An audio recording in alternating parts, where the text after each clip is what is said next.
이 새벽에 주 앞에 나오신 분들을 진심으로 환영합니다. 찬송가 91장을 찬양드리겠습니다. 찬송가 91장입니다.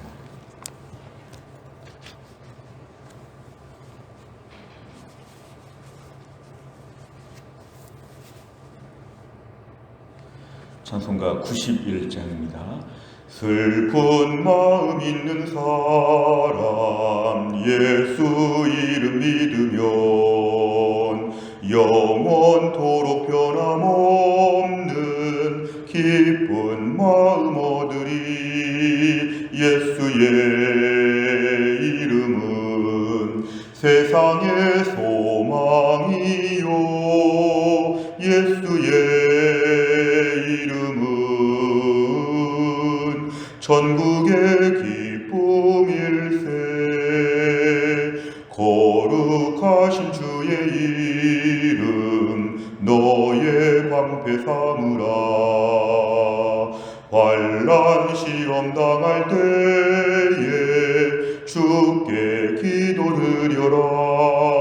예수의 이름은 세상의 소망이요 예수의 이름은 전국의 기쁨일세. 존귀하신 주의 이름 우리 기쁨 되도다.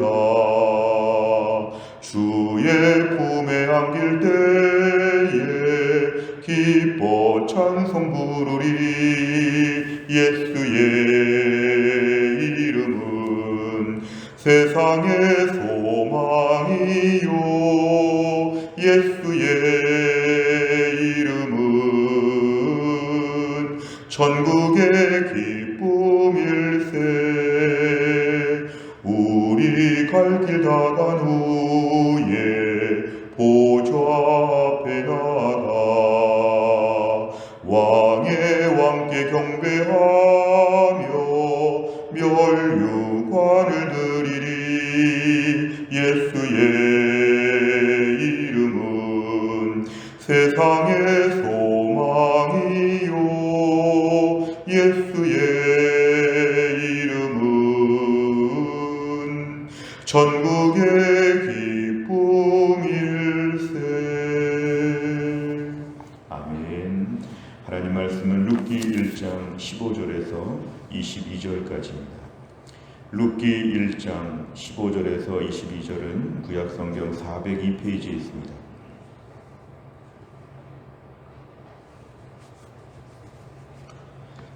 룻기 1장 15절에서 22절까지의 말씀을 저 한 절씩 교독하겠습니다.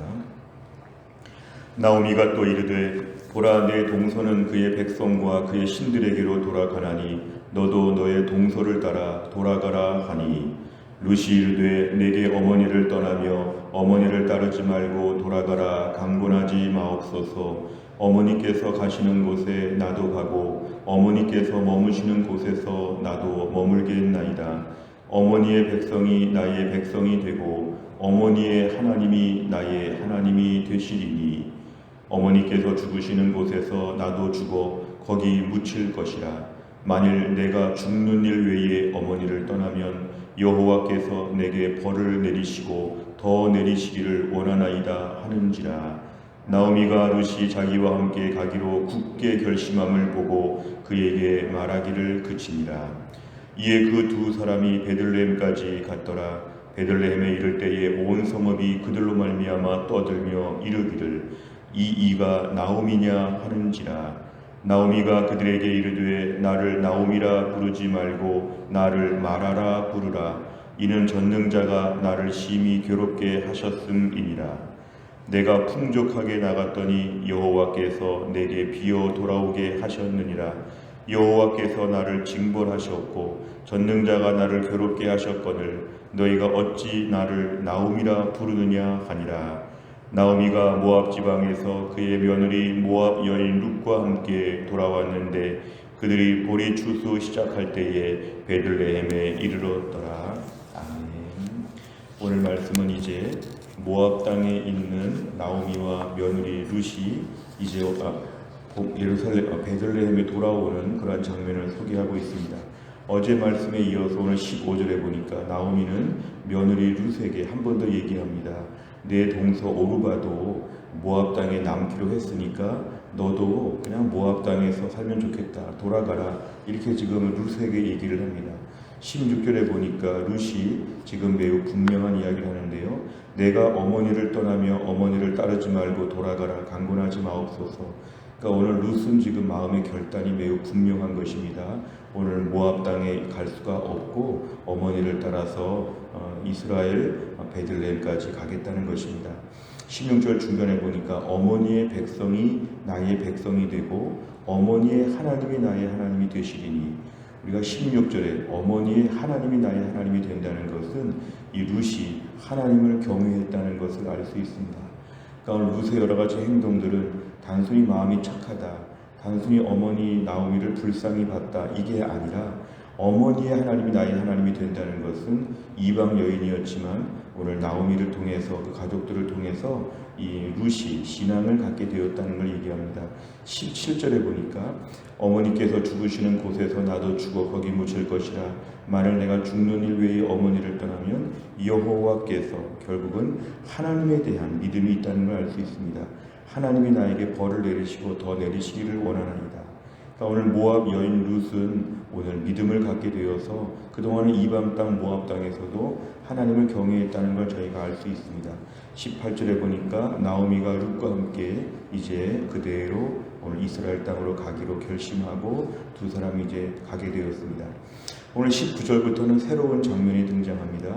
이제 두 사람 나오미와 룻이 베들레헴 고향에 지금 돌아가게 되었을 때 아마 베들레헴에서 많은 사람들이 알고 있었던 것 같습니다. 요즘 같으면 서로 잘 모르지만 당시에 이렇게 가족들이 모여 살던 시대였기 때문에 오늘 나오미가 돌아왔다는 것은 베들레헴의 큰 뉴스가 된 것입니다. 지금 이 사람이 나오미가 맞느냐, 이 사람들이 지금 반응을 보이고 있습니다. 그러자 20절에 보니까 오늘 나오미가 그들에게 말합니다. 나를 나오미라고 부르지 말라. 이 나오미는 오늘 뜻이 기쁨이란 뜻이기 때문에 지금 내가 기쁨이 이렇게 부르지 말라는 것입니다. 나를 말하라 부르라. 괴로움이라고, 나를 괴로운 사람이라고 그렇게 불러달라는 것입니다.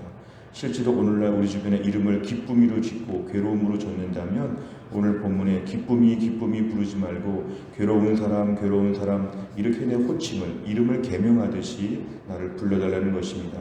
21절에 보니까 내가 풍족하게 나갔더니 옛날에 여기 살 때 내가 정말 나오미처럼 살았다. 기쁘게 살았고 누가 봐도 행복이, 기쁨이, 영광이 이렇게 좋은 말로 부르는 것처럼 그렇게 살았지만 여호와께서 내게 비어 돌아오게 하셨다. 그동안 모압 땅에 살다가 돌아와 보니까 너무 초라하게 되었다는 것입니다. 여호와께서 나를 징벌하셨다. 학자들은 이 부분이 아무리 어려워도 이스라엘 땅을 떠나서 이방 땅에 흉년을 피해서 갔다는 것이 문제가 됐기 때문에 사실은 징벌했다는 말은 이렇게 이해하고 있습니다. 약속의 땅을 떠나서 이방 땅에서 풍년과 흉년에 따라서 움직였던 자신의 삶에 대해서 하나님 벌을 내렸다고 오늘 나오미는 고백하고 있습니다. 하나님 여호와 전능자가 나를 괴롭게 하셨다. 결국은 하나님이 나에게 일정한 징벌을 내리셨다. 나는 지금 이러한 초라한 사람이다. 어려움 가운데 있다. 나를 나오미 기쁨이라고 부르지 말라. 이렇게 얘기합니다. 22절에 보니까 나오미가 모압 지방에서 그의 며느리 모압 여인 룻과 함께 돌아왔을 때 마침 때가 보리 추수 시작할 때, 사실 이제 룻기 2장 이후에 보아스를 만나게 되는 모든 장면을 암시하는 것으로 오늘 22절을 끝나고 있습니다. 내용 관찰을 보시면 첫째, 룻은 계속해서 자신을 떠나보내려는 나오미에게 어떤 맹세를 합니까? 16절과 17절에 보면은 대략 한 6가지 정도 맹세를 하게 되는데요. 첫째는 이것이죠. 어머니가 가시는 곳에 나도 가겠습니다. 어머니가 머무시는 곳에 나도 머물겠습니다. 어머니의 백성은 나의 백성입니다. 어머니의 하나님은 나의 하나님이십니다. 어머니 죽으시는 곳에 나도 죽겠습니다. 그 자리에 묻히겠습니다. 죽는 일 외에는 어머니를 떠나지 않겠습니다. 이러한 맹세를 통해서 철저하게 이제 어머니를 떠나지 않겠다고 하는 자신의 의지를 보여주고 있습니다. 두 번째를 보면 나오미와 룻이 베들레헴에 도착했을 때 사람들은 어떻게 반응합니까? 19절에 보면은 모두가 다 일제히 놀랍게 여깁니다. 이 사람이 지금 나오미가 맞느냐? 그러니까 모두가 다 지금 이 가족에 대해서 어떻게 그동안에 떠났는지 또 어떻게 돌아왔는지 궁금하기도 하고, 한편으로 볼 때는 그가 너무 초라하게 돌아온 것처럼 보이니까 옛날에 그 풍족했던 나오미가 맞느냐, 여러 가지 오늘 본문에서 환영한다는 뜻보다는 놀랐다는 의미로도 볼 수가 있습니다. 어쩌다가 이렇게 되었는지 여러 가지로 많은 얘기들 오늘 본문의 반응을 지금 보이고 있습니다. 세 번째를 보면 룻이 아무런 소망이 없는 나오미를 위해 자신의 삶을 헌신한 이유는 무엇입니까? 사실 여러 가지 많이 얘기할 수 있지만 또 단순히 마음이 착한 여자, 불신자인데도 마음이 착하면 이럴 수 있다, 이렇게 볼 수도 있지만 16절과 17절에 보면은 맨 끝에 어머니의 하나님이 나의 하나님이 되십니다. 여호와께서 내게 벌을 내리시고 더 내리시기를 원합니다. 이 두 구절을 통해 알 수 있는 것은 오늘 룻에게는 하나님에 대한 분명한 믿음이 있었다는 것입니다. 이방 여인이었음에도 불구하고 그는 오늘 분명한 믿음을 갖게 되었을 때 그에게 있는 믿음은 어머니를 불쌍히 보도록, 특별히 어머니 곁에서 마지막까지 돌봐드리도록 이러한 것을 갖게 했습니다. 하나님에 대한 분명한 믿음이 있다는 것은 사실은 오늘 하나님에 대한 소망이 있다는 것으로 같은 말로 풀이할 수 있습니다. 비록 오늘 나오미가 어렵다고 지금 본문에 표현되고 있지만 룻도 매우 불쌍한 여인이었습니다. 젊은 나이에 과부가 되고 늙은 시어머니와 함께 지금 사는 자기의 삶은 매우 불쌍해 보입니다. 절망적입니다. 그러나 오늘 룻은 하나님을 의지한 사람이었기 때문에 이 속에서도 소망을 품고 앞날의 삶을 믿음으로 살 것, 오늘 16절과 17절에 보면은 앞으로 영원토록 이렇게 살 것임을 알 수 있는데요. 이건 바로 뭐냐면 절망스러운 여인 룻이 오늘 하나님을 믿고 하나님 안에서의 소망을 갖게 되어서 남은 한평생 이렇게 살겠다고 하는 그의 인생의 새로운 그러한 청사진을 우리에게 보여줍니다. 우리가 오늘 말씀을 묵상하면서 사실 룻의 상황은 절망의 상황이었습니다. 그러나 그는 절망 중에도 하나님을 붙잡고 하나님 안에서의 소망, 하나님만 믿으며 어머니 잘 모시고 살겠다고 하는 것은 그의 인생 가운데 삶의 의욕과 열정과 힘이 느껴집니다. 초라한 여인, 불쌍한 여인, 어쩌다가 이렇게 되었는지 그냥 좌절하지 아니하고 하나님을 믿으니까 하나님 안에 소망을 두고 자신의 남은 한평생에 자신의 소명을 마치 시어머니 믿음으로 잘 모시다가 죽겠다, 이러한 그의 마음은 그의 삶에 뭔가 불신자들에게 없는 새로운 힘과 소망이 있다는 걸 우리에게 보여줍니다. 네 번째를 보면 모든 것을 잃은 나오미를 위해 자신의 모든 것을 내던진 룻을 보며 무엇을 느낍니까? 오늘 룻에게 좀 우리가 집중해 본다면 오늘 룻은 충분히 절망할 수 있는 상황이었습니다. 젊은 나이에 남편을 잃고 또한 늙은 시어머니와 함께 이렇게 둘이 살면서 얼마나 당시 초라해 보이고 부끄러워 보이는지, 게다가 지금 오늘 이스라엘 땅에 돌아왔을 때 자신은 이제 이방인이 되었습니다. 이방 여자가 되었고 많은 사람들에게 궁금함을 일으키는 그렇게 자신 초라한 모습이었지만 결국 그는 하나님에 대한 분명한 믿음을 가지고 헌신하게 되었다는 것입니다. 과연 오늘날 우리는 힘들고 어려운 시대, 코로나 시대에 또는 물가도 갑자기 많이 오르고 인생에 많은 겨울을 보내는 우리가 지금 얼마나 낙심하고 절망하는가. 이럴 때 제일 무서운 것은 자기 연민에 빠지기 쉽습니다. 내가 세상에서 제일 불쌍하다. 우리 집안 식구 중에 내가 제일 불쌍하고 이 시대에 내가 제일 불쌍하다. 부모도 또 우리 자식도 나를 이해할 수는 없다. 내가 제일 어렵다고 하면서 우리의 삶에 아무것도 할 일이 없는 것처럼 매일 절망하고 좌절하고 이러다 보면 주변의 다른 사람들을 돌볼 여유도 없습니다. 인생의 소망도 없고 하룻밤 자는 게 두렵고 아침에 깨나는 게 두렵습니다. 모든 거 다 쉬고 싶고 멈추고 싶습니다. 그러나 오늘 룻은 결국 하나님을 의지했기 때문에 이러한 소망이 있고 이러한 사역의 열정이 있고 어머니가 책임질 수 있는 마음이 들었다는 것. 과연 나는 오늘 하나님에 대한 소망이 있는가? 지금의 절망이 가득한 때에 하나님 때문에 소망이 생기는가? 힘들고 어려운 현실을 묵상했지만 기도하는 가운데 말씀 보는 가운데 하나님에 대한 소망이 내 안에 얼마나 생기는가? 정말 다 깜깜한 한밤중에라도 새벽을 기다리는 것처럼 우리가 오늘 말씀 통해서 내 삶의 현실이 지금 너무 어렵고 힘들어도 주 안에서의 소망을 보게 하여 주옵소서. 여전히 하나님은 살아계시고 여전히 하나님은 나를 돌보시고 지금 가운데 앞으로 어떤 일을 펼쳐가실지에 대한 소망의 눈을 뜨게 하여 주옵소서. 절망의 잠을 자지 아니하고 소망의 눈을 뜨게 하여 주옵소서. 그 소망의 눈은 상황이 개선돼서 오는 것이 아니라 하나님에 대하여 더 철저하게 집중할 때입니다. 어머니의 하나님이 나의 하나님, 지금 하나님을 나의 하나님이라고 부르는 것, 이것은 대단한 믿음입니다. 하나님, 오늘날 나의 주 나의 하나님을 붙잡게 하여 주옵소서. 아무리 힘들어도 나의 주 나의 하나님이 지금도 건재하고 계시고 하나님은 아직도 끝나지 않았다고 말씀해 주시는 그 음성을 매일 듣게 하여 주옵소서. 그래서 하나님께 대한 소망이 분명할 때에 우리가 오늘 남을 돌볼 수도 있고 내 인생에 무슨 꿈을 꿀 수도 있다는 것입니다. 내 안에 기본적인 절망을 기본적인 소망으로 바꾸어 주옵소서.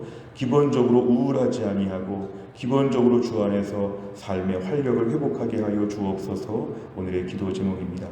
다섯 번째를 보면 내가 현실의 무게에 눌려 미처 보지 못하고 있었던 하나님의 은혜는 무엇입니까? 소망 되시는 주님을 붙들고 현실의 문제를 이겨내기 위해서 무엇을 결단하겠습니까? 오늘도 우리의 삶에는 고난에 주목하지 아니하고 하나님께 집중하는 것이 필요합니다.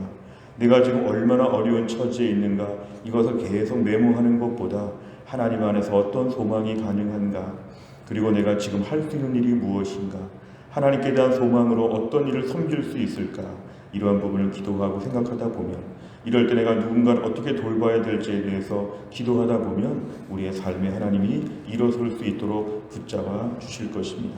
오늘날 우리 현실은 룻과 비슷합니다. 룻처럼 너무 힘들고 어려운 데를 살고 있습니다. 그러나 나의 하나님을 붙잡게 되면 우리에게 하나님의 소망을 주시고 이 땅에서 남은 삶을 살 수 있는 힘이 우리에게 솟아날 것입니다. 어려운 날을 살지만 하나님에 대한 이러한 분명한 소망으로 또한 나를 승리할 수 있기를 주의 이름으로 축원합니다. 기도하겠습니다. 하나님 아버지 감사합니다. 오늘도 이 새벽에 하나님이 저희를 깨우시고 주 앞에 나와서 나그네 인생길, 또 하나님께 찬송 부르고 또 하나님께 기도하고 또 하나님의 말씀을 들을 수 있도록 우리에게 귀한 복을 주신 것 감사합니다. 주님, 오늘 말씀을 놓고 기도합니다. 지금의 상황은 룻처럼 매우 현실이 힘들고 암담합니다. 너무도 고달프고 어려운 소식들이 많습니다.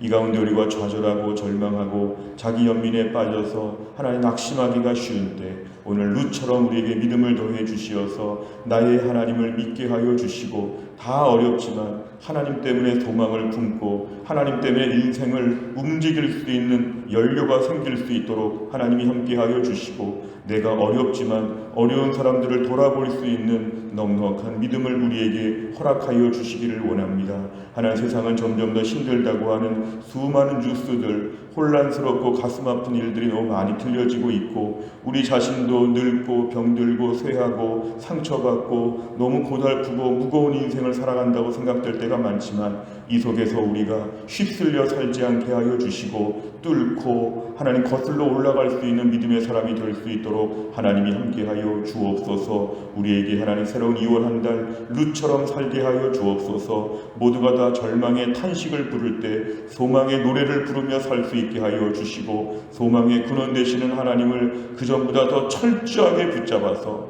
더 어려워진 시대에 더 철저한 믿음으로 하나님 진검 승부를 펼칠 수 있도록 우리에게 믿음의 믿음을 강력하게 하나님 붙잡아 주옵소서. 오늘도 병상에서 주님의 은혜를 구하는 김혜은 권사님과 유동엽 성도님, 하나님의 불쌍히 여기사 기적같은 치유가 있게 하여 주옵소서. 교회 안에 약하신 분들, 하나님 연로하신 분들을 불쌍히 여겨 주시고, 어려운 때 하나님 아버지의 가느다란 믿음을 붙잡고 있는 믿음 약한 성도들에게도 튼튼하고 굵은 믿음을 하나님이 허락하여 주옵소서. 우리의 부모님, 우리의 자녀, 우리의 모든 직장, 오늘도 주님의 은혜 가운데 하늘의 복을 누릴 수 있도록 하나님이 함께하여 주옵소서. 감사드리며 예수님의 이름으로 기도하옵나이다. 아멘. 매주 금요일마다 기도하는 100대 기도 제목은 다락방 예배와 전도회 세 가족을 위해 기도합니다. 71번부터 84번까지 오늘 꼭 기도해 주시기를 바랍니다. 주기도문 하겠습니다. 하늘에 계신 우리 아버지여, 이름이 거룩히 여김을 받으시오며 나라의 임하옵시며 뜻이 하늘에서 이룬 것 같이 땅에서도 이루어지이다.